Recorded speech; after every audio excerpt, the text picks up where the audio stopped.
Greenland में पिघल रहे बर्फ के पीछे क्यों लड़ रहे हैं चीन और अमेरिका? तो चलिए जानते हैं।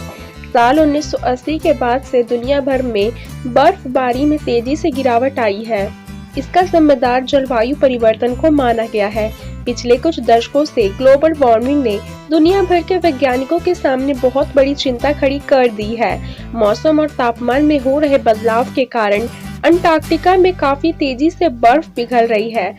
ऐसे में हाल ही में एक स्टडी सामने आई है जिसमें दावा किया गया है कि अब ग्रीनलैंड में भी चिंताजनक स्तर से बर्फ पिघल रही है। नेचर जर्नल की एक रिपोर्ट बताती है कि ग्रीनलैंड हर घंटे करीब 30 मिलियन टन बर्फ खो रहा है, यानी यहाँ हर घंटे 30 मिलियन टन बर्फ पिघलकर पानी का रूप ले रही है। वैज्ञानिकों ने अपनी स्टडी में ग्रीनलैंड के ग्लेशियर के डेटा का साल 1980 से 2022 तक विश्लेषण किया। इस विश्लेषण में पाया गया है कि विश्व स्तर पर देखने को मिल सकता है। ऐसे में रिपोर्ट के बारे में विस्तार से समझते हैं कि ग्रीनलैंड का बर्फ आखिर इतनी तेजी से क्यों पिघल रहा है और इसका हम पर क्या असर पड़ेगा। तो चलिए सबसे पहले समझते हैं कि ग्रीनलैंड आखिर है क्या। तो ग्रीनलैंड 21,66,086 वर्ग किलोमीटर वाला दुनिया का सबसे बड़ा द्वीप है। यह पृथ्वी के उत्तरी ध्रुव में स्थित है। इस देश में महज 56,000 लोग निवास करते हैं और यह 12 महीनों यानी कि सालों भर बर्फ से ढका रहने वाला द्वीप है।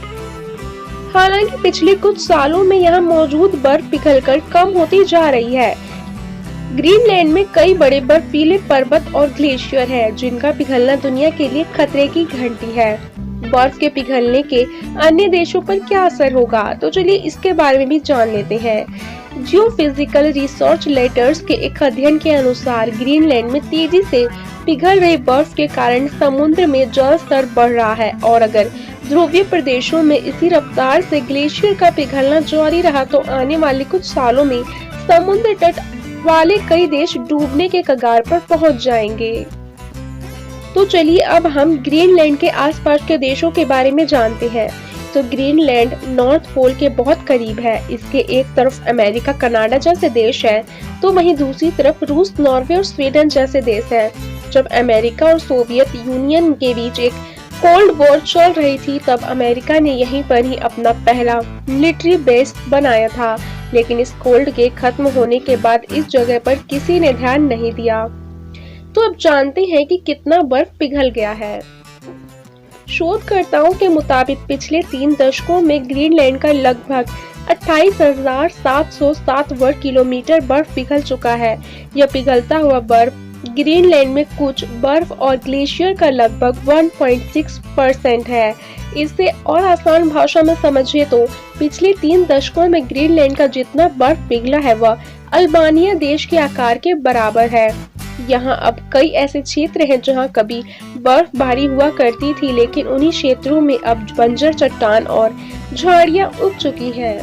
तो चलिए अब हम जान लेते हैं कि ग्रीनलैंड पर दुनिया की नजर क्यों है। तो अब भले ही ग्रीनलैंड का पिघलता ग्लेशियर पृथ्वी के लिए अच्छा नहीं है, लेकिन इस समय में यह ग्रीनलैंड के पड़ोसी देशों के लिए बहुत अच्छा अवसर है, क्योंकि जब ग्रीनलैंड में बर्फ पिघल जाएगी तो यहाँ से व्यापार के रास्ते नए खुल जाएंगे। बर्फ के पिघलने से जहाजों के आवागमन का समय कम होगा। इसके साथ ही इन इलाकों में माइनिंग भी की जा सकती है। ग्रीनलैंड में बड़ा समुद्र तट होने के कारण यहाँ की फिशिंग इंडस्ट्री भी काफी बड़ी है। यहाँ कई बड़े बंदरगाह हैं और यहाँ की जमीन के नीचे कोयला का जखीरा दबा हुआ है। अमेरिका और चीन पिघलते बर्फ के लिए क्यों लड़ रहे हैं, इसके बारे में भी हम जान लेते हैं।